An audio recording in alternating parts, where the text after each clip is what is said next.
Bismillahirrahmanirrahim. Assalamu alaikum warahmatullahi wabarakatuh. Viewers, today we are going to start a new series on continuous probability distribution. So in first part of this lecture, we are going to start discussion on uniform, exponential and normal distribution. So the first part, that is uniform distribution. As we know that the uniform distribution has two cases. Mean the uniform distribution can be discussed in the discrete case, and it can also be discussed as the continuous case. So we have already discussed on the discrete case. Today we are going to discuss on the continuous uniform distribution. So first we recall some concepts about the continuous random variables. So we are going to start the some uh, basic concepts of the continuous random variables. So what is the random variable? As we know that we can represent the random variable as capital X, capital Y, capital Z, etc. And what is the probability density function, or the probability, um, or we can say that it is the shorter version as PDF. And what is the cumulative distribution function, and how can we represent as a continuous random variable? So probability density function, or PDF, can be represented as the first derivative of the capital F of y. Capital F of y is the CDF, cumulative distribution function, and it can be represented as the probability of capital Y less than is equal to small y. Right? We can find this to integrate between a to b, or integrate between lower range to the upper range. And what are the some rules of continuous distributions? The first rule is it is the positive uh, distribution, means it can never be negative. So the value of f of y or PDF can never be negative, right? So total area under the normal curve, or total area under any curve, is equal to 1, and probability of A to B can be defined as capital F of B minus capital F of A, or it can be defined as integrate from A to B F, and to the PDF, right? So what is the expected value of continuous random variable? Expected value of continuous random variable. What is the expected value? Expected value is the average, or the central value of the data. So how can we find this? Expected value of mean mu, or the population mean, is equal to expected value of y, can be defined as minus infinity to plus infinity y f of y, right? And we can also prove this concept. And what is the variance? How can we find the variance in continuous random variable? Expected value y square minus mu square. Mu mean square, right? And this is the linear function a y plus b, and the expected value of linear function is equal to a mu plus b. Also the variance of the linear function is equal to a square sigma square. This is the standard deviation of the linear function, that can be represented as a, the absolute value of a, and the sigma. So just remind the some basic results. Just remind the basic results, not to prove this. We're not going to remind the proof. Just remind the some basic formulas, right? So what is the continuous probability distribution? Because continuous random variables can take all values in a range, it is not possible to assign probabilities to individual values. Let me explain in Urdu. Continuous random variable name से आपको ज़ाहिर हो रहा है कि continuous का मतलब क्या हो गया कि आपके पास एक रेंज है, उस रेंज में से आपने वैल्यू डिसाइड करनी है या वैल्यू आपने यूज़ करनी है। मतलब आपके पास एक रेंज होगी, उसमें से आपने वैल्यू चूज़ करनी होती है। तो मतलब आपने कोई एक स्पेसिफिक वैल्यू यूज़ करनी है उस रेंज में से, इंटरवल में से, जो आपको गिवन होगा। Instead we have a continuous curve called a probability density function which allows us to calculate the probability a value within any interval. मतलब है कि आपके पास एक रेंज होगी, उसमें से आपने किसी एक इंटरवल में से वैल्यू जो है ना लेनी होती है। डिस्क्रीट केस की अगर आप बात करते हैं तो उसमें आपके पास एक काउंट डाटा टाइप केस होता है, मीन 0 1 2 3, इस आप एक सीक्वेंस में वैल्यू जो है ना चूज कर रहे होते हैं। लेकिन कॉन्टिन्यूस में आपके पास इंटरवल होता है, उसमें से कोई भी विद इन इंटरवल आपके पास वैल्यू चूज हो सकती है, राइट। तो नेक्स्ट इसमें क्या होगा जी, आपने कोई भी एरिया फाइंड करना है कर्व के दरमियान का, या किसी भी आपने पर्टिकुलर इंटरेस्टेड पॉइंट पे आपने एरिया फाइंड करना है। पहली बात तो आपको इस चीज़ का आइडिया होना चाहिए, the total area under the curve must equal to 1। मतलब टोटल एरिया आपका इज इक्वल टू 1 होगा, उसमें से आपने किसी स्पेसिफिक एरिया की भी आप प्रोबेबिलिटी फाइंड कर सकते हैं कि टोटल 1 का एरिया है, उसमें से आपके इंटरेस्टेड पॉइंट का या इंटरेस्टेड वैल्यू का एरिया कितना होगा। सो ये पॉइंट भी आप इसमें करते हैं कॉन्टिन्यूस में, ठीक है। वो आगे हम डिस्कस करते हैं कि how to find the areas for the different distribution. Next, first हमारे पास डिस्ट्रीब्यूशन है यूनिफॉर्म डिस्ट्रीब्यूशन। तो यूनिफॉर्म डिस्ट्रीब्यूशन पहली बात है कि ये एक सिंपलेस्ट डिस्ट्रीब्यूशन है। इसका दूसरा नाम है रेक्टेंगुलर डिस्ट्रीब्यूशन। यूनिफॉर्म डिस्ट्रीब्यूशन को आप रेक्टेंगुलर डिस्ट्रीब्यूशन भी कहते हैं। It is the simplest distribution, right. The uniform distribution used to model random variables that tend to occur evenly over a range of values. अब अगर आप देखें, ये आपके पास इसकी शेप है, इस जो रेक्टेंगुलर शेप है, आपके पास एक साइड पे x की वैल्यूज़ हैं, दूसरी साइड पे आपके पास f of x mean PDF यानी कि probability of f of x जो है, बेसिकली प्रोबेबिलिटी को शो करता है ना, तो प्रोबेबिलिटी इसकी वैल्यूज़ होंगी।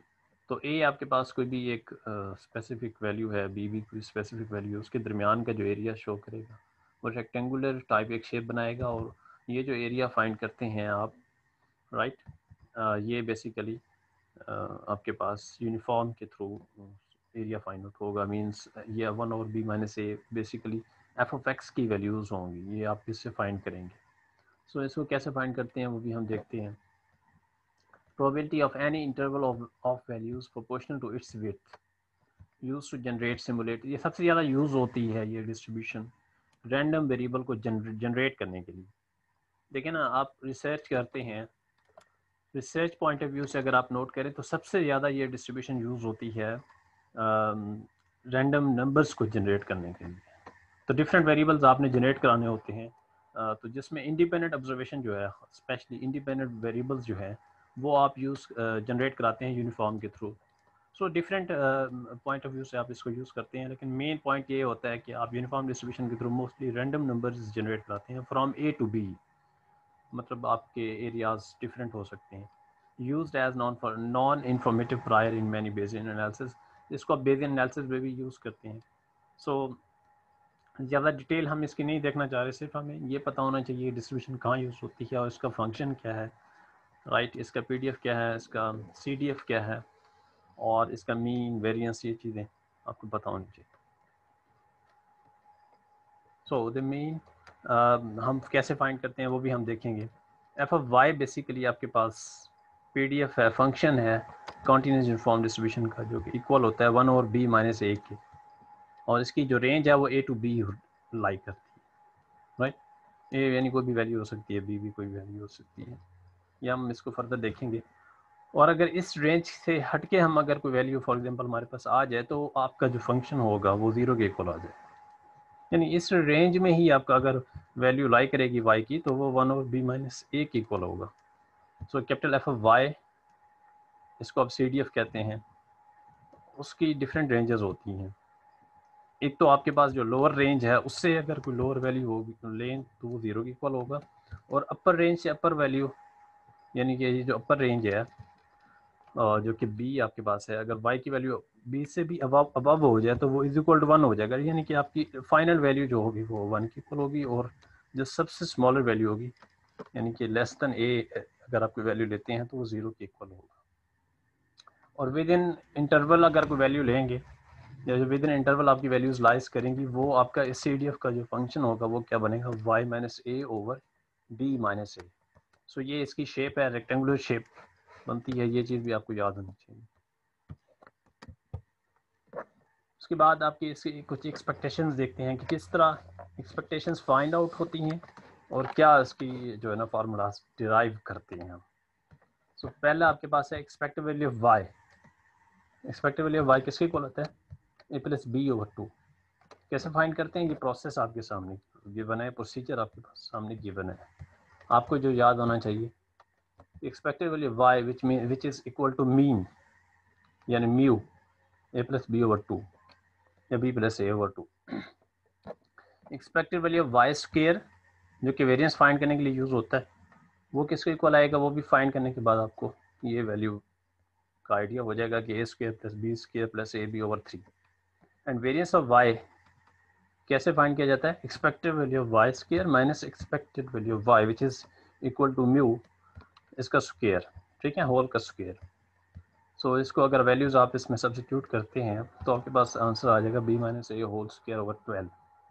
इसका अगर आप स्टैंडर्ड डिवीजन लेना चाहते हैं तो स्क्वायर रूट ले लें वेरिएंस का, b माइनस ए होल स्क्वायर ओवर 12 जो आपके पास वेरिएंस है के इक्वल है, इसका स्क्वायर रूट ले लें तो वो स्टैंडर्ड डिवीजन के इक्वल हो जाएगा। सो इसके प्रूफ जो है ना, अगर आप कोई थ्योरेटिकल पॉइंट ऑफ व्यू से कोई कोर्स कर रहे हैं वहाँ पर तो प्रूफ आपको यूज़ करने पड़ सकते हैं, लेकिन सिंपली आपको इसके मीन और वेरिएंस स्टैंडर्ड डिवीजन के फार्मूलाज और सिमिलरली आपको PDF और ये CDF ये सारी चीज़ें आपको याद होनी चाहिए फिंगर टिप्स पे, क्योंकि आपको इसको यूज़ करना होता है कैलकुलेशन पॉइंट ऑफ व्यू से। जो आपका कोर्स है यानी कि आपने पेपर पॉइंट ऑफ व्यू से अगर इसकी तैयारी करनी है तो आपको ये सारी चीज़ें याद करनी पड़ेंगी, राइट। नेक्स्ट आपके पास कोई एग्जांपल हम देखते हैं कि how to solve the example which is related to the uniform distribution.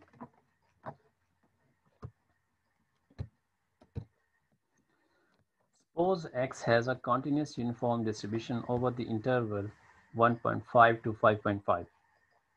So 1.5, which is the lower range or lower value of our interval, and the 5.5 the upper value. So determine the mean, variance and standard deviation of x. X is a random variable which follows the uniform distribution.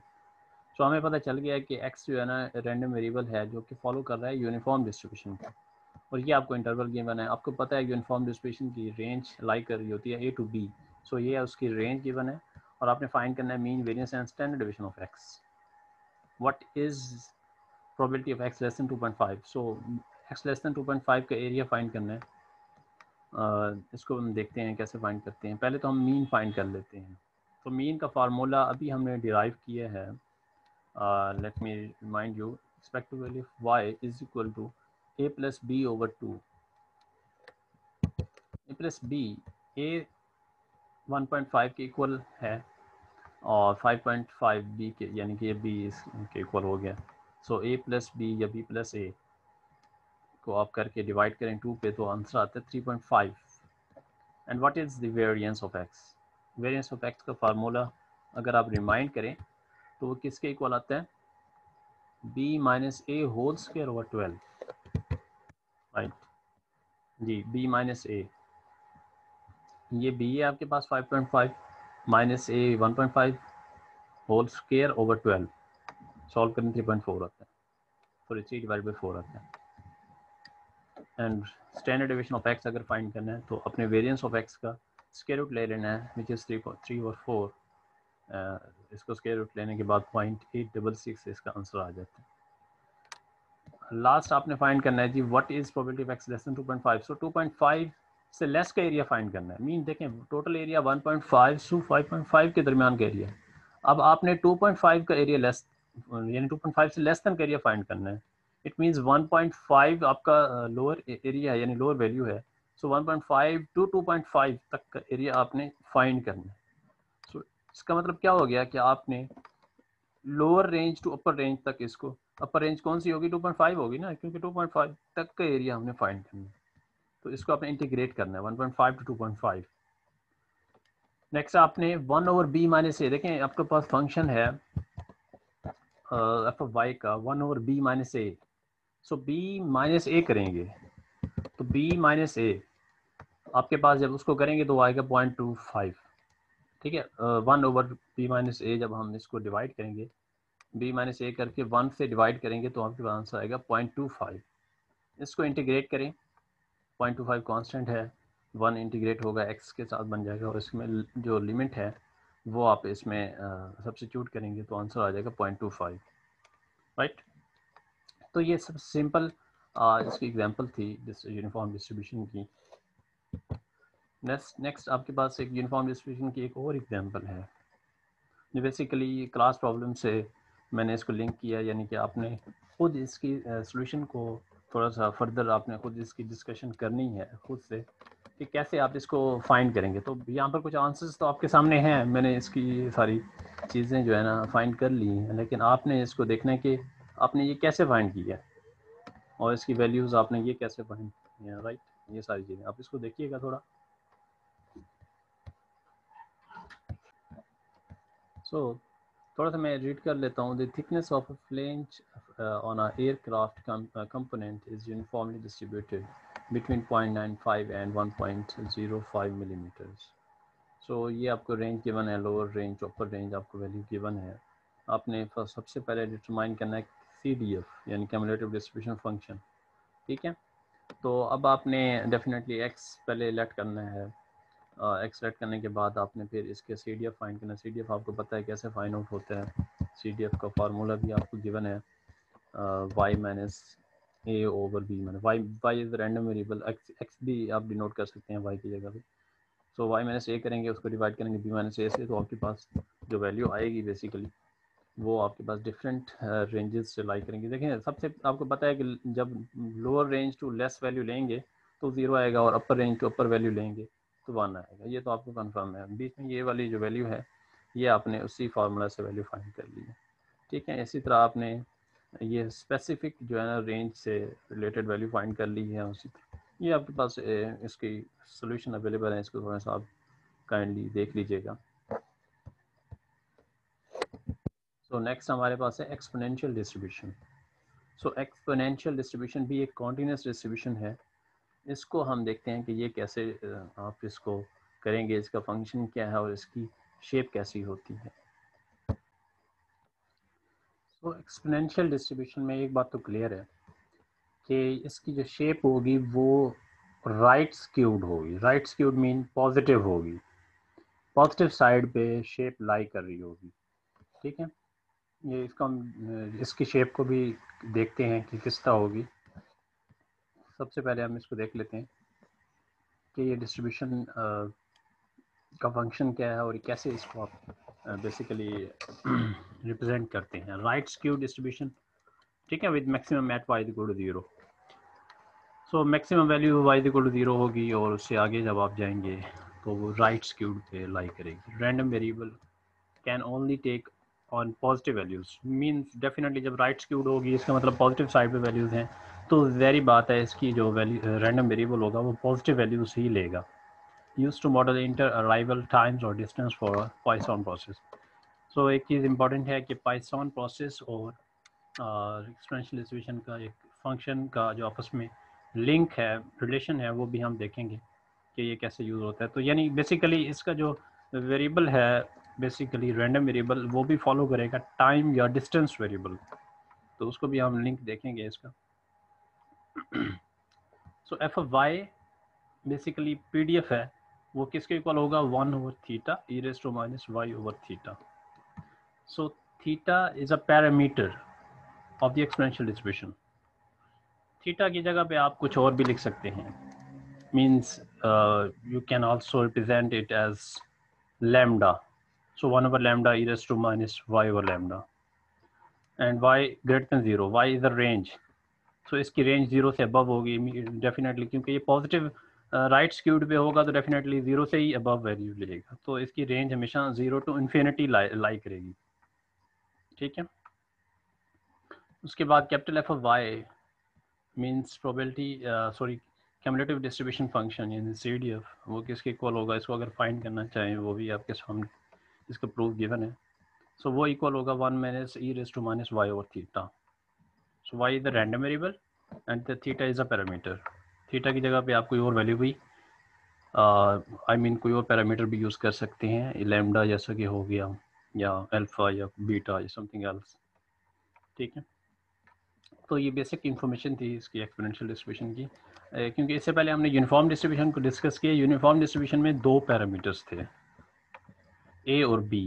यहाँ पर आगे बस सिर्फ एक parameter है, theta या lambda या कुछ और भी आप इसको कह सकते हैं. सो एक्सपोनेंशियल डिस्ट्रीब्यूशन को के फंक्शन को लिखने का एक और मेथड भी है. मतलब आप इसको इस तरह भी रिप्रेजेंट कर सकते हैं, F of x is equal to lambda e raise to minus lambda x. Lambda या थीटा जो भी लिखना चाहें आप. वहाँ पर हमने 1 ओवर थीटा लिखा था, यहाँ पर आपने सिर्फ लैम्डा लिख दिया. वहाँ पर आपने e raise to minus x over lambda लिखा था या थीटा लिखा था, यहाँ आपने e raise to minus lambda x लिख लिया. तो ये इस तरह भी इंटरचेंज हो सकता है. तो Poisson distribution define a random variable to be the number events during a given time interval or in a specified region. ठीक है. ये Poisson distribution में आप कुछ इस तरह इसकी लिंक देखते हैं. Time or distance between the events is another random variable that is often of interest. So यहाँ पर भी आप टाइम और डिस्टेंस भी मेजर करते हैं एक्सपोनेंशियल डिस्ट्रीब्यूशन में. एक्सपोनेंशियल डिस्ट्रीब्यूशन का अगर आपने ये वाला फंक्शन यूज़ किया है, F of x is equal to lambda e raise to minus lambda x, ये फंक्शन अगर आपने यूज़ किया है तो इसका जो मीन होगा वो किसके इक्वल होगा, 1 ओवर लैम्डा के. ठीक है. इसका वेरिएंस इक्वल होगा 1 ओवर लैम्डा के. ठीक है. ये आपके पास बुनियादी तौर पे इसका मीन और 1 ओवर लैम्डा स्क्वायर आएगा. यहाँ पर बेसिकली ये इसकी मिस्टेक है, 1 ओवर लैम्डा स्क्वायर आएगा. तो ये आपके पास अगर फंक्शन यूज़ होगा तो उसका मीन इस तरह बनेगा और वेरिएंस इस तरह 1 ओवर लैम्डा स्क्वायर के इक्वल आएगा. अगर आपने फंक्शन यूज़ किया है इससे पहले वाला जो कि 1 ओवर थीटा है, तो उसका मीन आपके पास कुछ इस तरह बनेगा, 1 over expectably y is equal to theta. अगर आपने पैरामीटर थीटा यूज़ किया तो वो थीटा के इक्वल हो, और इसका जो वेरिएंस होगा वो is equal to theta square होगा. ठीक है. जबकि आपने यहाँ पर इसको 1 ओवर लैम्डा और 1 ओवर लैम्डा स्क्वायर से डिनोट किया अगर फंक्शन ये यूज़ होगा. तो ये 2 डिफरेंसेस हैं, इसको भी ज़रा माइंड में रखिएगा. उसके बाद इसकी शेप को हम थोड़ा सा डिस्कस कर लेते हैं कि शेप इसकी कैसे चेंज होती है अगर आपने पैरामीटर की वैल्यूज़ को चेंज किया. सो देखें, सबसे अबव जो आपके पास शेप है, यानी कि ये जो शेप आपकी शो हो रही है रेड कलर लाइन में, इसमें अगर आप पैरामीटर देखें तो वो इज इक्वल टू 1 है. पैरामीटर की वैल्यू इज इक्वल टू 1 है. ठीक है. अगर आपने पैरामीटर की वैल्यू को डिक्रीज़ किया है, सॉरी इंक्रीज़ किया है, मीन 1 है, पहले 1 था, फिर उसमें आपने पैरामीटर की वैल्यू को 2 किया यानी इंक्रीज़ किया, तो जो आपकी शेप थी पहले बहुत ज़्यादा स्क्यूड थी, फिर वो कम स्क्यूनेस कम हो गई है. ठीक है. शेप नीचे हो गई है, स्क्यूनेस कम होती जा रही है. फिर आपने मज़ीद जब आपने इंक्रीज़ किया अपने पैरामीटर को 2 से 5 पे किया तो आपकी शेप मज़ीद उसमें स्क्यूनेस कम हो गई है. ठीक है. उसकी शेप मज़ीद उसकी स्क्यूनेस उसमें कम होती जा रही है. दोबारा आपने मज़ीद इसमें इंक्रीज़ किया पैरामीटर की वैल्यू को 5 से 10 पे आए तो शेप में स्क्यूनेस और कम हो गई है. तो इसी तरह जब आप करते जाएंगे यानी उसमें इंक्रीज़ करते जाएंगे पैरामीटर में, तो आपकी शेप स्क्यूनेस कम होती जाएगी और शेप जो है ना अप्रॉक्सीमेट करती जाएगी नॉर्मल के थ्रू, यानी कि उसमें लिंक होता है. ठीक है. ये आपके पास CDF का इसका, यानी पहले हमने PDF का शेप देखी है, अब हम CDF की शेप देखें तो वो रिवर्स हो जाती है. ठीक है. तो सेम उसी तरह का ही कम्बिनेशन है जैसे आपने इसको PDF में देखा है, वैसे CDF में सिर्फ इसकी शेप रिवर्स हुई है. ये इसकी मीन और वेरिएंस को फाइंड करके प्रूव किया है, जो कि आपने प्रूफ अगर आप करना चाहें तो वो भी देख लें, अदरवाइज इसके फार्मूलाज का जो रिजल्ट्स हैं वो लाजमी आपने याद रखना है, जैसे expected value of y is equal to theta and the variance is equal to theta square if we use that function 1 over theta e raised to minus y over theta. Next आपका इसका mgf क्या होगा, moment generating function. So moment generating function यानी moments को generate करने के लिए हमें एक फंक्शन डिराइव करना पड़ता है which is equal to expected value of e raised to ty। So 0 to infinity, क्योंकि लोअर रेंज 0 है और अपर रेंज डेफिनेटली इन्फिनिटी तक जाएगी, तो इसको आपने इंटीग्रेट करना है। तो आपके पास जो रिजल्ट्स आएंगे वो आपने माइंड में रखना है, result 1 over 1 minus theta T, ठीक है, या आप इसको इस तरह भी लिख सकते हैं 1 माइनस थीटा टी पावर -1, ठीक है। अगर आपने मोमेंट्स इससे फाइंड करने हैं तो इसको फर्स्ट डेरिवेट करेंगे और फर्स्ट मोमेंट आ जाएगा, सेकंड डेरिवेट करेंगे और सेकंड मोमेंट आ जाएगा, इक्वेट करेंगे इसको 0 के साथ। तो ये आप ऑलरेडी इसको random variable, continuous random variable के जो पोर्शन हमने डिस्कस किया है उसमें ऑलरेडी हम इसको डिस्कस कर चुके हैं, how to find the movements from the movement generating function. Exponential और पाइथन का कनेक्शन बताया गया है। What is the relation between exponential and Poisson? Consider a Poisson process with random variable x being the number of occurrences of an event in a fixed time or space। ठीक है, देखें आपके पास basically एक random variable है जो कि Python process को फॉलो कर रहा है, ठीक है।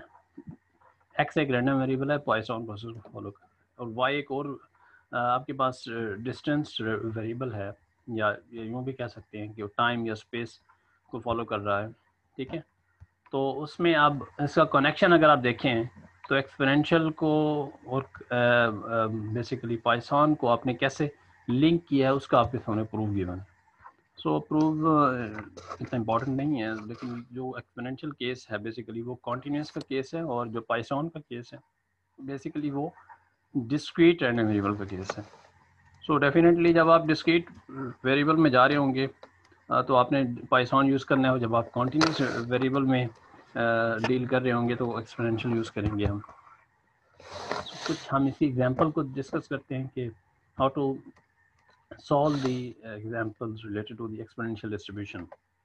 तो एग्जांपल है हमारे सामने, suppose that the log wants to a computer network follow a Python process with an average of 3 counts per minute।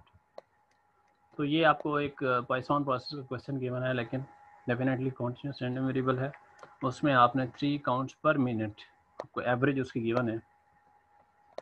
तो आप देखें आपको फाइंड क्या करना है, what is the mean time between counts. So यानी मीन फाइंड करना है काउंट्स के दरमियान का, उसी तरह स्टैंडर्ड डिवीजन फाइंड करना है, और सिमिलरली आपने एरिया फाइंड करना है, यानी कि एक्स की वैल्यू फाइंड करनी है to the at least 1 count before time x minutes is 1.95, यानी आपने x फाइंड करना है, वो भी हम देखते हैं कैसे फाइंड आउट होगा। सो फर्स्ट पार्ट है कि आपने मीन फाइंड करना है। सो मीन फाइंड करने के लिए आपको देखें, अगर आप फंक्शन यूज़ कर रहे हैं ये lambda e raise to minus lambda x या टी या जो भी है, आप उसका अगर फंक्शन यूज़ कर रहे हैं तो 1 ओवर लैम्डा आप मीन यूज़ करेंगे, ठीक है। अगर आप फंक्शन दो फंक्शन से दोनों में से जो भी यूज़ करेंगे उसका अल्टरनेटिव मीन जो होगा वो आपने फाइंड करना है। सो 1 ओवर लैम्डा फार्मूला है 1 ओवर 3 आपका, 3 क्योंकि मीन आपको एवरेज ऑफ 3 काउंट पर मिनट गिवन है, तो 1 over lambda is equal to 1 over 3, lambda आपका पैरामीटर है और 3 आपको गिवन है, वो आपने यूज़ किया तो 0.333 मिनट्स, यानी कि 0.33 भी लिख सकते हैं इसको, ये आपके फाइंड आउट हो गया है इसका मीन। इसी तरह वेरिएंस फाइंड करना है तो 1 ओवर लैम्डा स्क्वायर आपका वेरिएंस का फार्मूला है, उसको आपने यूज़ किया, तो सिमिलरली इसका आप स्क्वायर रूट लेंगे तो स्टैंडर्ड डिवीजन बन जाएगा। तो थर्ड जो है हमारे पास, हमने एक्स फाइंड करना है, probability of capital x less then small x. So small x की वैल्यू आपको नहीं गिवन, इट मीन्स आपने capital F of x find करना है, ठीक है। कैपिटल एफ ऑफ एक्स में यही होता है ना कि आपको एक्स यहाँ पर जो है ना लेना होता है अपर रेंज में। सो 0 टू एक्स लोअर रेंज 0 है और एक्स की वैल्यू फाइंड करनी है, तो 3 लैम्डा की वैल्यू है e raise to minus lambda, यहाँ पर आप एक्स भी लिख सकते हैं, यहाँ इन्होंने टी लिखा है सिर्फ इसलिए ताकि आप इसकी वैल्यू को जब सब्स्टिट्यूट करेंगे तो वो डिस्क्रिमिनेट हो सके, ठीक है। सो आपने इसको सिंपली इंटीग्रेट करना है।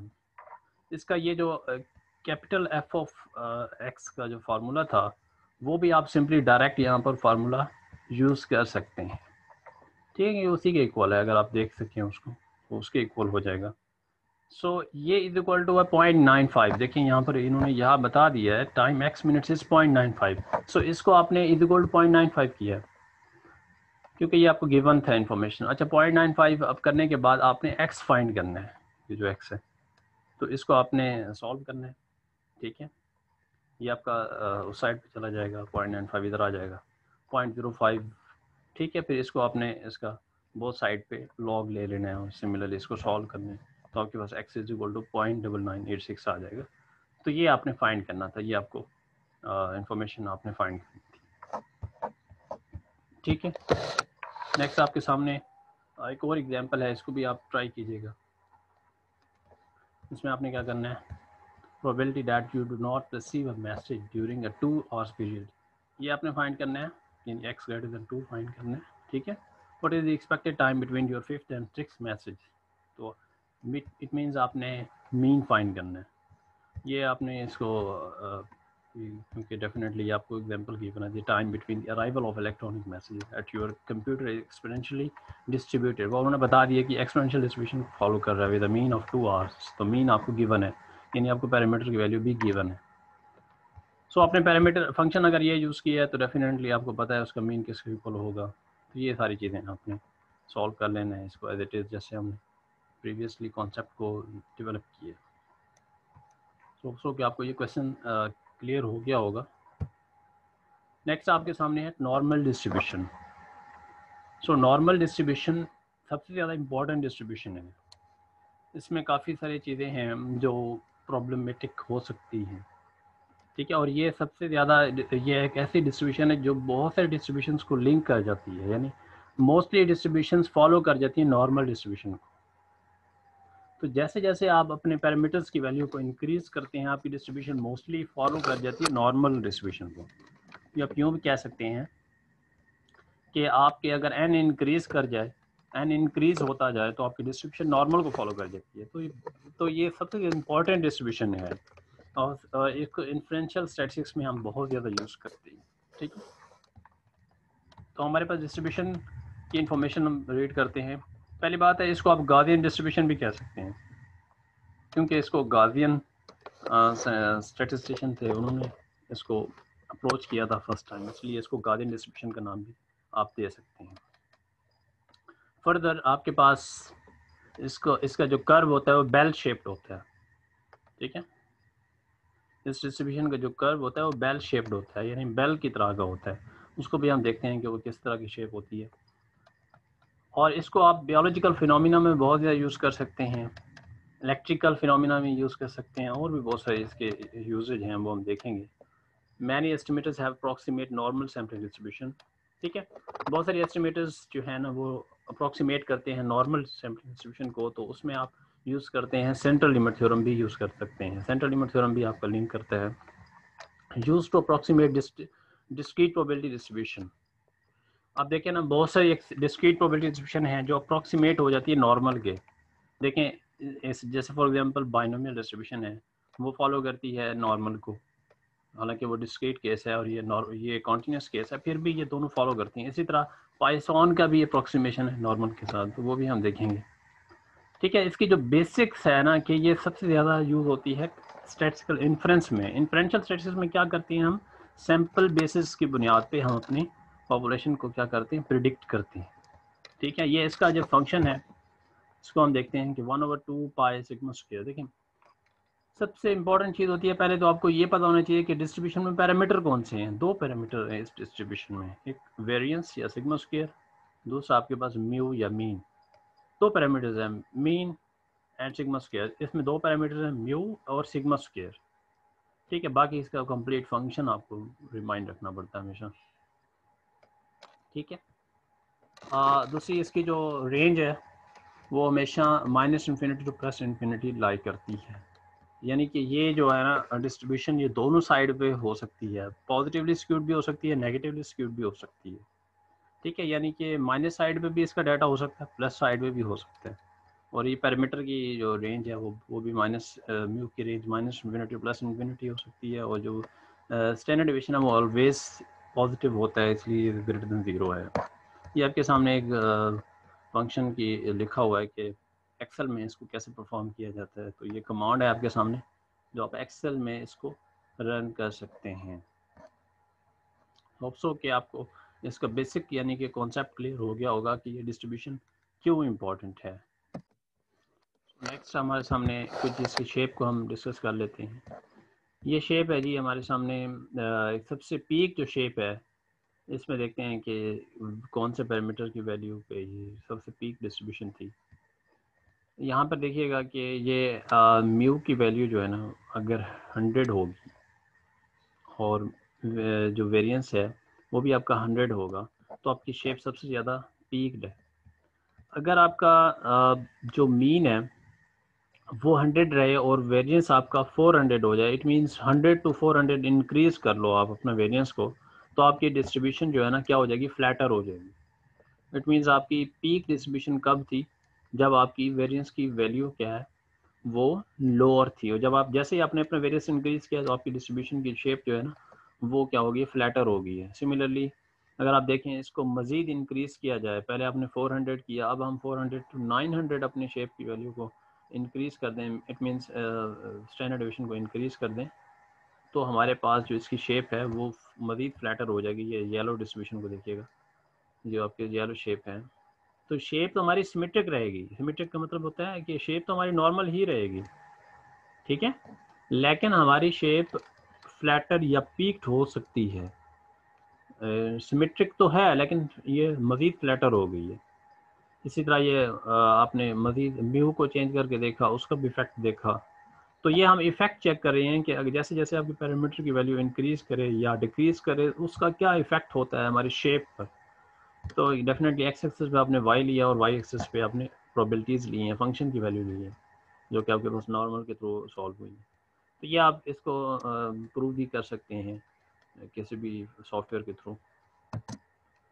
नेक्स्ट हम देखते हैं कि आपके पास इसका बेसिक यानी कि डेरिवेशन क्या होती है। तो डेरिवेशन डिटेल में हमने नहीं देखनी, सिर्फ ये देखनी है कि आप कैसे इसको कैसे सॉल्व कर सकते हैं। तो सबसे पहले तो नॉर्मल डिस्ट्रीब्यूशन का फंक्शन आपने देखा है, बहुत लेंथी सा फंक्शन है और ये थोड़ा डिफ़िकल्ट भी है प्रोसेस थोड़ा सा। तो आप क्या करते हैं इसमें, नॉर्मल डिस्ट्रीब्यूशन को बेसिकली अप्रोक्सीमेट करते हैं स्टैंडर्ड नॉर्मल डिस्ट्रीब्यूशन के थ्रू। तो आप इसमें एक रैंडम वेरिएबल यूज़ करते हैं which is the standard normal random variable. तो आप अपनी जो मेन फंक्शन है डिस्ट्रीब्यूशन का, उसमें आप एक वेरिएबल जो है ना ट्रांसफॉर्म करते हैं, न्यू वेरिएबल जनरेट करते हैं which is the standard normal random variable z is equal to Y minus mu over sigma. ये आपके पास बेसिकली एक न्यू वेरिएबल है y minus mu over sigma.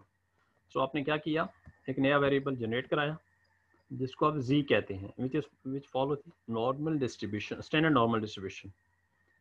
इसमें आपके पास जो मीन होगा वो 0 के इक्वल होगा और वेरिएंस 1 के इक्वल होगा, ठीक है। और आपने अपने फंक्शन को अप्रॉक्सीमेट कर दिया, ये आपका फंक्शन अप्रॉक्सीमेट हो गया, यानी इसमें आप इसका स्टैंडर्ड नॉर्मल डिस्ट्रीब्यूशन कह सकते हैं। ये कैसे हुआ कि आपका ओरिजिनल फंक्शन क्या था, उस ओरिजिनल फंक्शन में आपने इसकी वैल्यू को सब्स्टिट्यूट की z की वैल्यू को, तो आपके पास फंक्शन अप्रॉक्सीमेट हो गया according to the standard normal distribution. तो अगर मैं आपको दिखा सकूं, ये आपके पास ओरिजिनल फंक्शन है, राइट। इसमें आपने z को अप्रॉक्सीमेट किया। देखिए मैं आपको ये दिखा देता हूँ, ये जो एरिया है ना, ये एरिया जो है इसको आपने z के इक्वल कर दिया, ठीक है।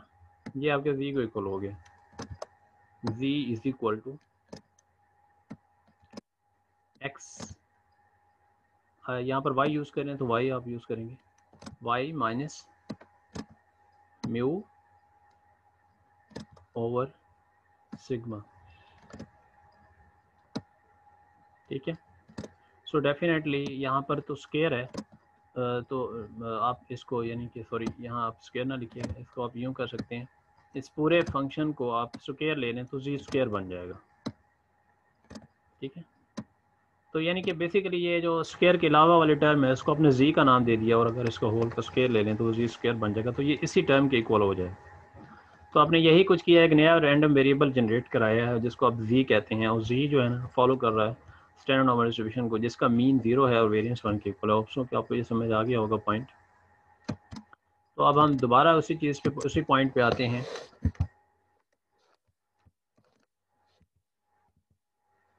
ठीक है, सो हमने यही कुछ किया। यहाँ पर आपने इसका मीन वो प्रूव कर रहे हैं कि मीन कैसे 0 के इक्वल होता है, और ये देखें ये इन्होंने मीन प्रूव किया है कि mean is equal to 0 and variance is equal to 1। वो प्रूव किया है, हमें ये प्रूव करने की ज़्यादा ज़रूरत नहीं पड़ेगी। सिर्फ हमने ये माइंड में रखना है कि स्टैंडर्ड नॉर्मल डिस्ट्रीब्यूशन जो कि आपने वेरिएबल आपने जनरेट कराया जिसको स्टैंडर्ड नॉर्मल रैंडम वेरिएबल कहते हैं, इसकी अगर डिस्ट्रीब्यूशन बनाएं तो वो नॉर्मल डिस्ट्रीब्यूशन बनती है, उसका मीन 0 के इक्वल और वेरिएंस 1 के इक्वल होता है।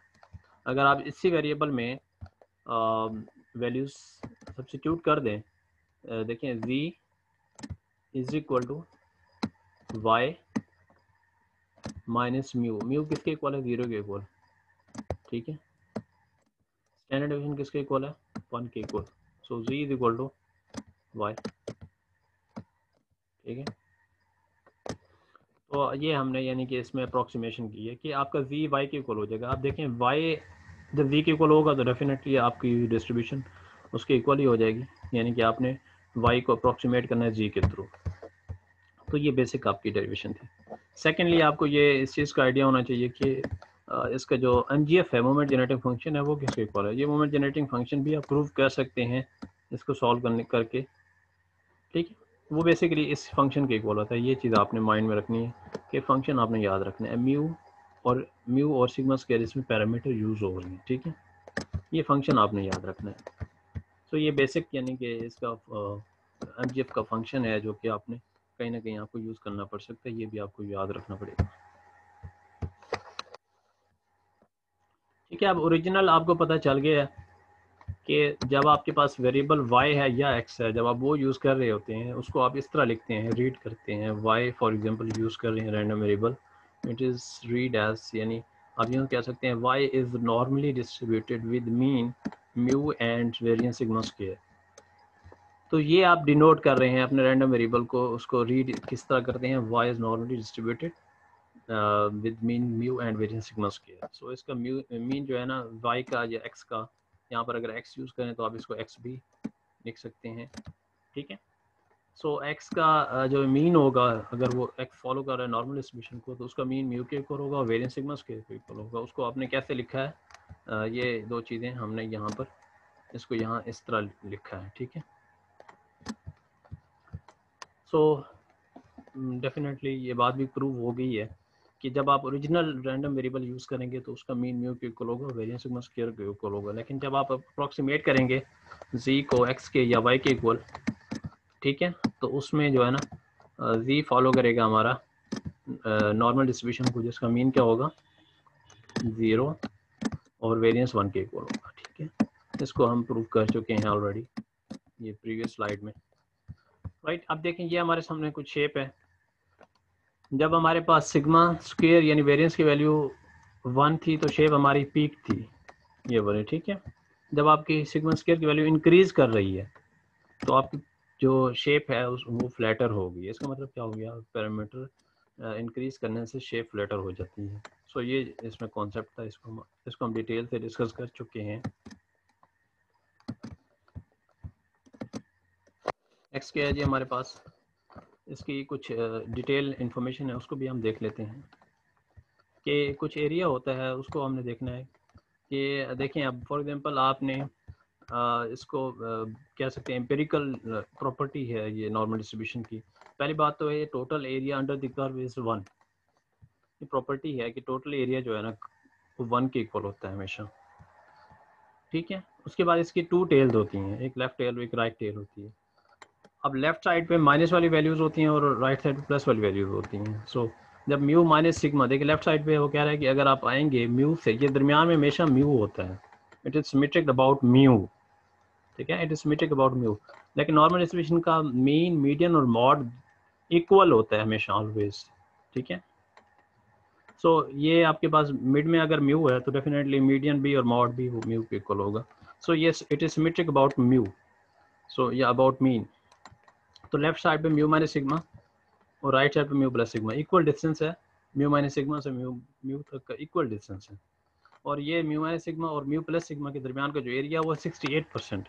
टोटल एरिया हमारे पास 1 के इक्वल होता है, जिसको आप यूँ कह सकते हैं कि टोटल एरिया अगर 100% है तो म्यू माइनस सिग्मा और म्यू प्लस सिग्मा के दरमियान का एरिया 68% होगा, और म्यू माइनस 2 सिग्मा और म्यू प्लस 2 सिग्मा के दरमियान का एरिया 95% होगा।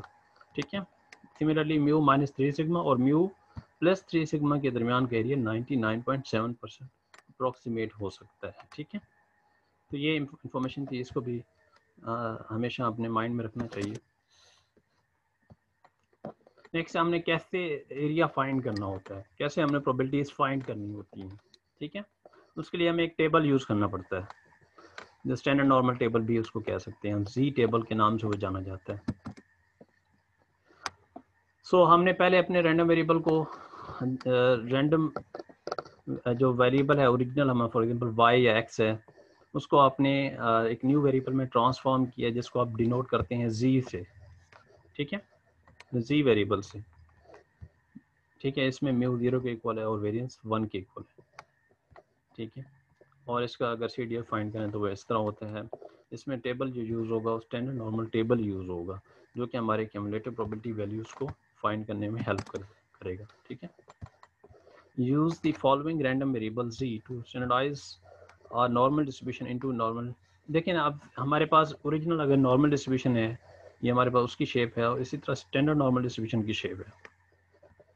अच्छा, एक चीज़ इंपॉर्टेंट है कि नॉर्मल डिस्ट्रीब्यूशन जो है ना वो फ्लैटर होती है थोड़ी, स्टैंडर्ड नॉर्मल डिस्ट्रीब्यूशन थोड़ी सी पीक्ड होती है। अच्छा, बहरहाल ये तो एक ज़्यादा डिटेल में हम जा रहे हैं। मेन चीज़ ये है कि हमारा यहाँ पर जब नॉर्मल डिस्ट्रीब्यूशन होता है तो एक्स वेरिएबल यूज़ हो रहा है या ओरिजिनल वेरिएबल यूज़ हो रहा है, जिसका मीन म्यू होता है। लेकिन जब स्टैंडर्ड नॉर्मल डिस्ट्रीब्यूशन यूज़ करते हैं तो मीन इक्वल होता है 0 के और वेरिएंस इक्वल होता है 1 के, या स्टैंडर्ड डिवीजन इक्वल होता है 1 के। जब प्रोबेबिलिटीज़ वैल्यूज़ यानी फाइंड करते हैं हम, प्रोबेबिलिटीज़ फाइंड करते हैं, ये आपका इसको फॉर एग्जाम्पल हमने कैपिटल एक्स को फाइंड करना है, तो स्मॉल एक्स हमारी कोई भी वैल्यू हो सकती है, वो एरिया हमने जब फाइंड करना है तो वो इस तरह फाइंड आउट होता है, x minus mu over sigma. ये आपका जी के इक्वल हो गया। ठीक है, स्मॉल एक्स जिसकी भी वैल्यू फाइंड करनी है वो हमने यहाँ पर वैल्यू यूज़ करनी है, तो यानी probability of capital G less than is equal to G, ये एरिया हम फाइंड कर सकते हैं। इसको हम टेबल से कैसे देखते हैं वो भी हम फर्दर देखते हैं। तो जिसमें जो टेबल का थोड़ा सा हम देखते हैं कि यूज़ कैसे होता है, टेबल एरिया कैसे फाइंड करना होता है हमने। आपके सामने एक शेप है जिसके दरमियान में ये जी की, क्योंकि हम स्टैंडर्ड नॉर्मल यूज़ कर रहे हैं तो डेफिनेटली हमेशा मिड में म्यू होता है और म्यू इज इक्वल टू 0 होता है स्टैंडर्ड नॉर्मल में।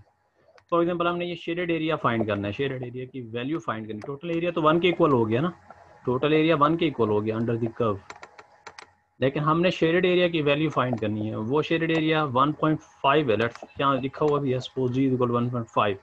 सो 1.5 को आपने कैसे देखना है, तो देखिए ये है 1.5 जी के सामने, अगर आप देखें 0 से वैल्यू स्टार्ट हो रही है और 1.5 है, तो 1.5 को आपने देखना है 0 में, वो क्या है हमारे पास 0.93319, तो ये वैल्यू आपकी आ जाएगी इस तरह। ठीक है, सिमिलरली अगर आप ए टू बी वैल्यू देखना चाहते हैं, फाइंड करना चाहते हैं, तो F of B minus F of A, इसको अपने टेबल में देखना है, ये आप इजीली फाइंड कर सकते हैं। तो ये कुछ एग्जांपल हैं कि how to solve this through the examples.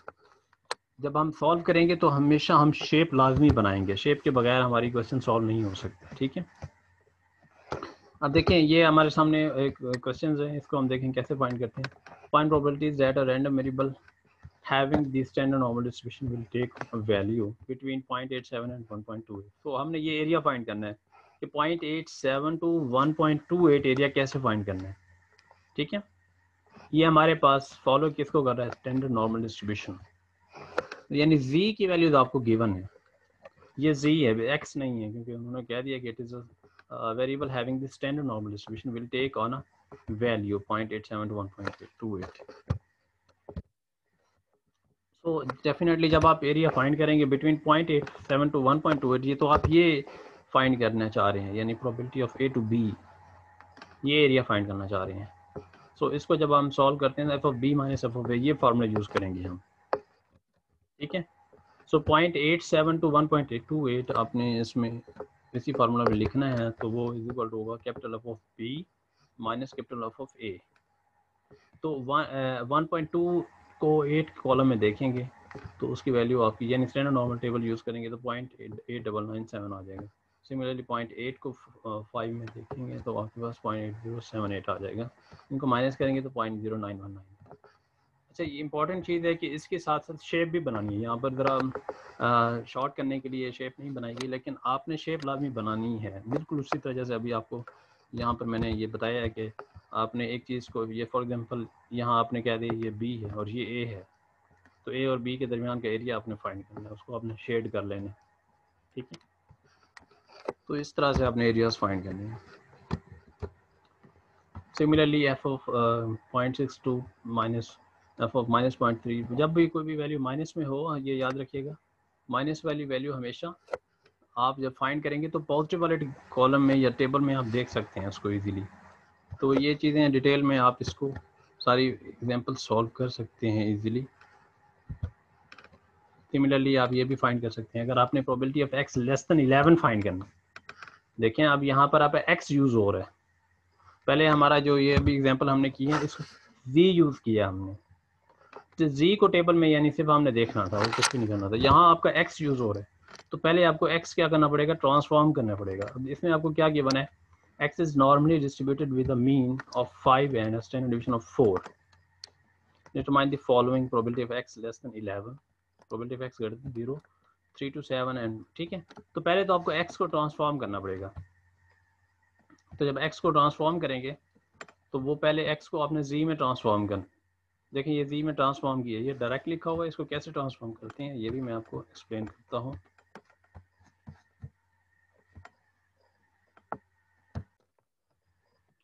ये मैंने आप लोगों के लिए एक एग्जांपल डिस्कस करनी है कि आपने कैसे अपने रैंडम वेरिएबल जो है फॉर एग्जांपल एक्स या वाई है उसको कैसे आपने ट्रांसफॉर्म करना है स्टैंडर्ड नॉर्मल रैंडम वेरिएबल में, और फिर उसको आपने किस तरह उसको सॉल्व करना है।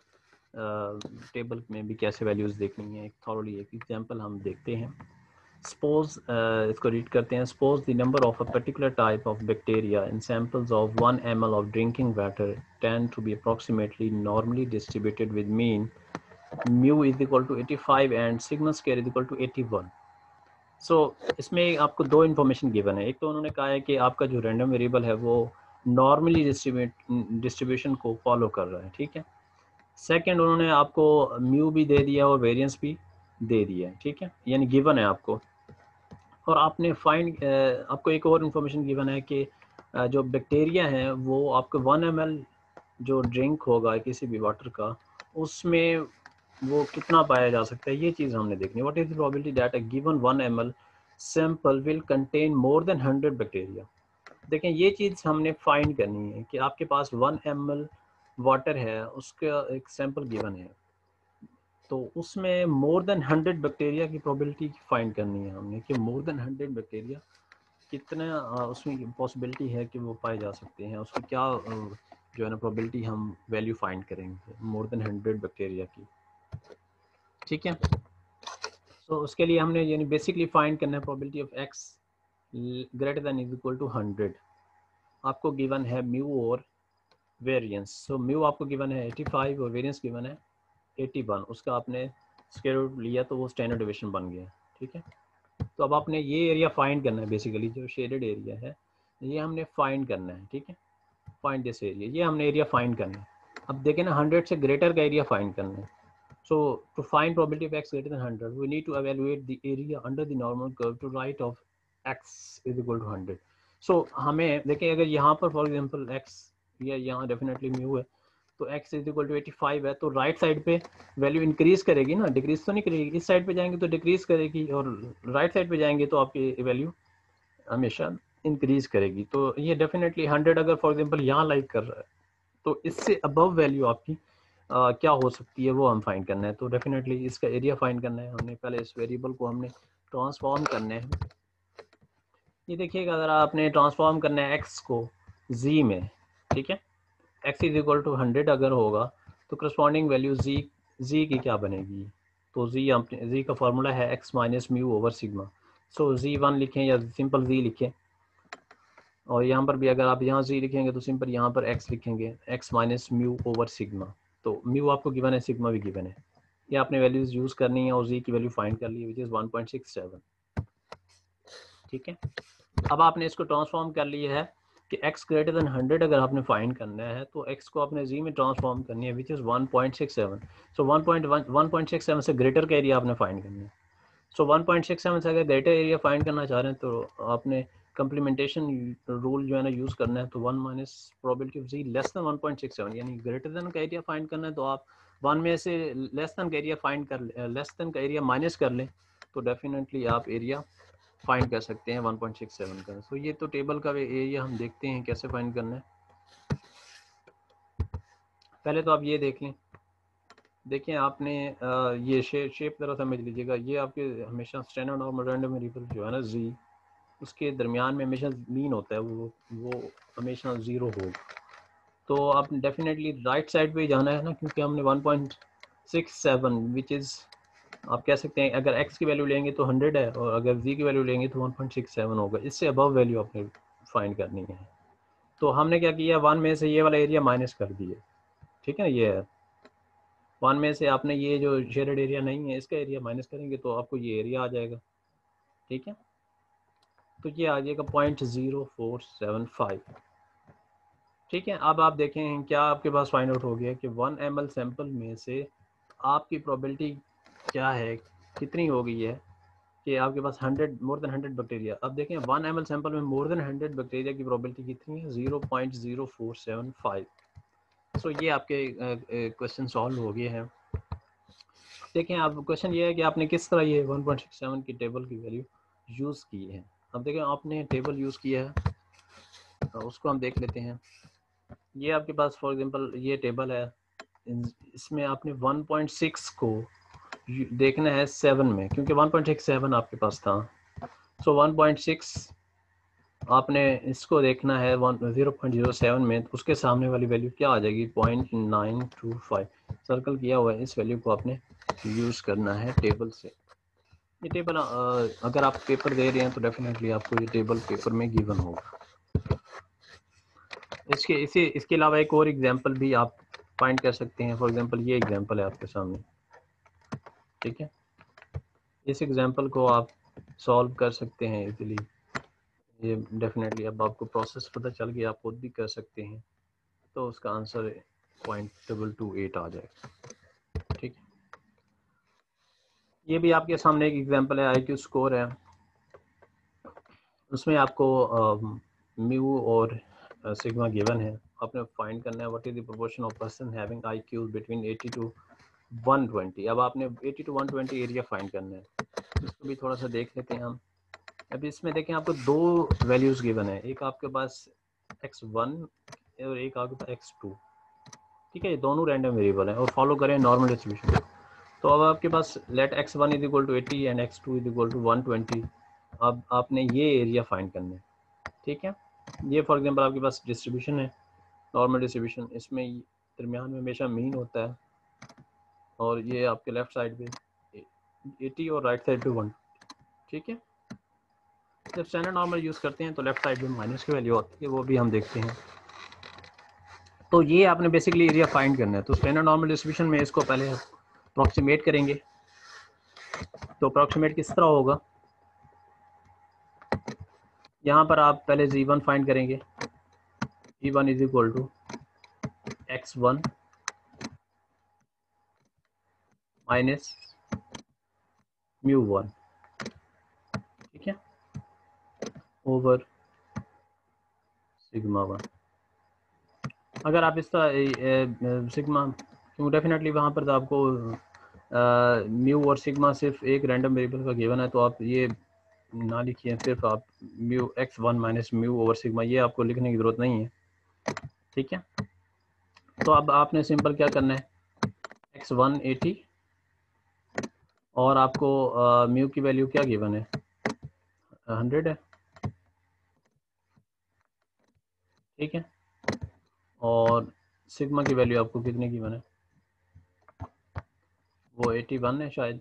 उसको आपने यहाँ पर वैल्यूज़ को सब्स्टिट्यूट कर लेना है। सिग्मा की वैल्यू आपके पास 15 है। ठीक है, वो आपने यहाँ पर सिंपली वैल्यू सब्स्टिट्यूट करनी है। और इसको सॉल्व करना है तो आपके पास क्या आ जाएगा, z1 की वैल्यू आ जाएगी। सिमिलरली आपने z2 फाइंड कर लेना, ठीक है, और आपने x2 से माइनस कर लेना, बाकी आपका सेम प्रोसेस आ जाएगा, ठीक है, म्यू ओवर सिग्मा। तो ये आपके पास यानी कि आपने ट्रांसफॉर्म कर लिया अपने वेरिएबल को, ये x1 ट्रांसफॉर्म हो गया, x2 ट्रांसफॉर्म हो गया, z1 और z2 है। तो ये आपके पास अगर x1 80 है तो z1 -1.33 आ गया, और x2 अगर 120 है तो आपके पास z2 1.33 आ गया। सो ये आपने ट्रांसफॉर्म करना है, ट्रांसफॉर्म करने के बाद आपने इसकी डिस्ट्रीब्यूशन बनानी है और टेबल में वैल्यू देखनी है। तो सिंपली आपने इसको ट्रांसफॉर्म किया है, और फिर आपने अब ये एरिया फाइंड करना है F of B minus F of A, ठीक है, F of B minus F of A. इसको आपने टेबल में देखा है, माइनस किया, ये आंसर आ गया है। शेप आपने ये लाजमी बनानी होती है। यहाँ पर आपके पास z1 है और ये आपके पास z2 है। ये आपने ये जो मिडल एरिया है, ये जिसको आपने शेड किया हुआ है, उसकी वैल्यू आ गई है 0.8164, ठीक है ना। अब आपने ये वैल्यू जो फाइंड की है, ये इस शेडेड एरिया की वैल्यू आ गई, ठीक है ना, 0.8164। तो ये आपके पास, इसको आपने अबाउट अगर परसेंटेज बनाना चाहें तो 82% बनता है। तो ये एरिया आपने फाइंड किया है बेसिकली स्टैंडर्ड नॉर्मल डिस्ट्रीब्यूशन को यूज़ करके, ठीक है। फर्दर आप इसको मज़ीद इसकी एग्जांपल्स भी देख सकते हैं। सो ये आपके सामने वो क्वेश्चंस हैं जिसको हम पहले देखें। अब इन सब के साथ आपने इसकी शेप बनानी है। यहाँ शेप नहीं बनाई हुई, आपने इन सब के साथ सेम प्रोसेस यूज़ करके शेप बनानी है, ठीक है। ये आपको फाइंड करने के लिए, प्रोबेबिलिटीज फाइंड करने के लिए आपको मेथड बताया गया है। अब इन सब के साथ शेप आपने लाजमी बनानी है, शेप यहाँ नहीं बनी हुई, आपने लाजमी बनानी है, ठीक है।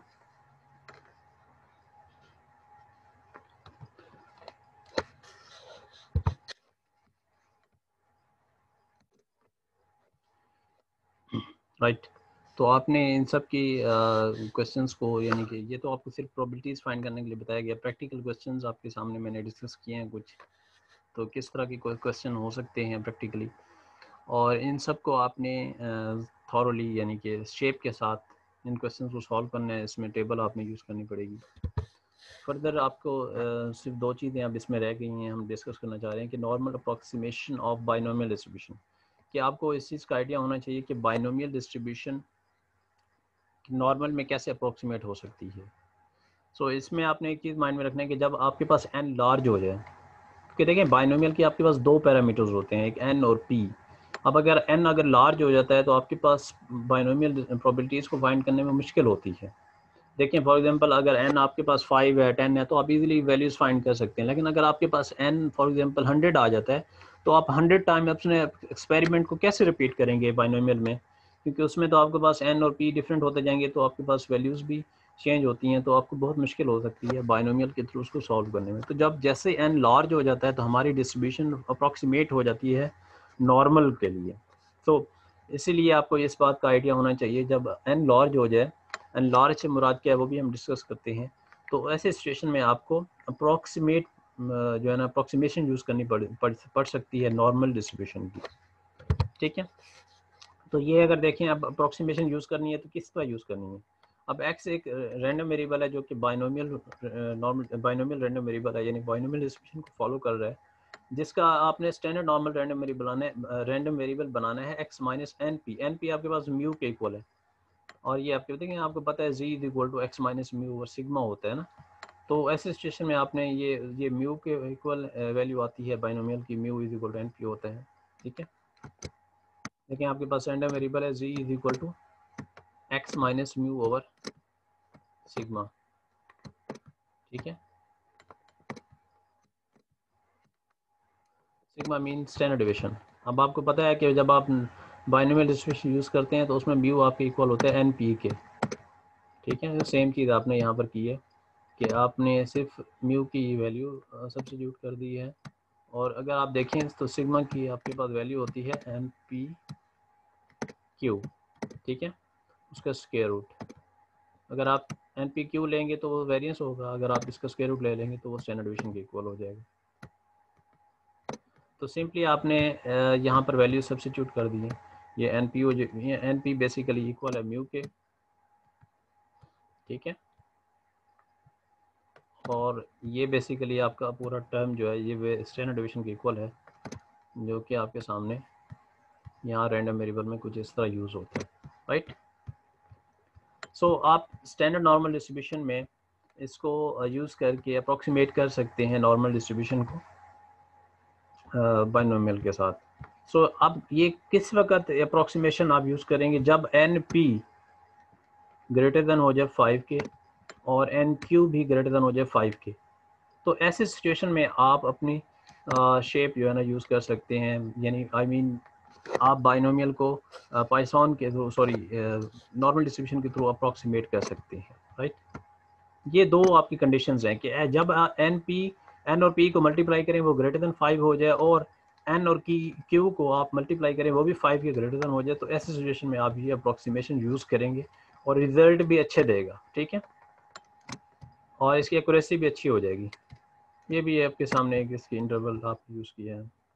सो बहुत सिंपल पॉइंट था जो हमने डिस्कस किया कि कब आप ये यूज़ करते हैं, जब आपके पास ये दो कंडीशंस फुलफिल होते हैं। इसी तरह पाइथन के साथ भी इसकी अप्रॉक्सीमेशन होती है। If x is a Python random variable with mean lambda and variance lambda, ठीक है, स्क्वायर आएगा बेसिकली। सो आपने क्या करना है इसके लिए, सॉरी पाइथन डिस्ट्रीब्यूशन में हमेशा मीन और वेरिएंस इक्वल होता है, तो मीन भी लैम्डा है और वेरिएंस भी लैम्डा है। तो क्योंकि ये दोनों इनकी मीन और वेरिएंस इक्वल होता है पाइथन डिस्ट्रीब्यूशन में, सो रैंडम वेरिएबल आपने यूज़ करना है एक्स माइनस म्यू, म्यू भी लैम्डा के इक्वल है, और सिग्मा यानी कि स्टैंडर्ड डिवीजन वो इक्वल है स्क्वायर रूट ऑफ लैम्डा। अब ये अप्रॉक्सीमेशन कब अच्छी होगी, ये कब यूज़ करेंगे हम ये अप्रॉक्सीमेशन, जब लैम्डा की वैल्यू 5 से ग्रेटर देन होगी। अब देखें जैसे जैसे आपका लैम्डा यानी पैरामीटर की वैल्यू इंक्रीज करेगी तो डिस्ट्रीब्यूशन नॉर्मल को फॉलो कर जाएगी, ठीक है। इट मीन्स 5 से अबव अगर आप जाएंगे तो डिस्ट्रीब्यूशन अप्रोक्सीमेट हो जाएगी नॉर्मल में। इसी तरह बाइनोमियल की जैसे हमने बात की है, तो जैसे जैसे एन इंक्रीज करता जाएगा डिस्ट्रीब्यूशन आपकी फॉलो कर जाएगी बाइनोमियल की नॉर्मल डिस्ट्रीब्यूशन को, ठीक है। तो ये बेसिक कुछ कॉन्सेप्ट थे जो हमने डिस्कस किए हैं। सो इंशाल्लाह फिर फर्दर हमने नेक्स्ट डिस्ट्रीब्यूशन देखनी है कि यहाँ पर हमने सिर्फ 3 डिस्ट्रीब्यूशन डिस्कस किए हैं, uniform distribution, exponential distribution and normal distribution. इंशाल्लाह हम अपने फर्दर नेक्स्ट लेक्चर में जो डिस्ट्रीब्यूशन यूज़ करेंगे वो इंशाल्लाह टी डिस्ट्रीब्यूशन हो गई, एफ डिस्ट्रीब्यूशन हो गई और काई स्क्वायर डिस्ट्रीब्यूशन होगी, क्योंकि ये भी ये आपके पास 3 डिस्ट्रीब्यूशन थी कॉन्टीन्यूस की।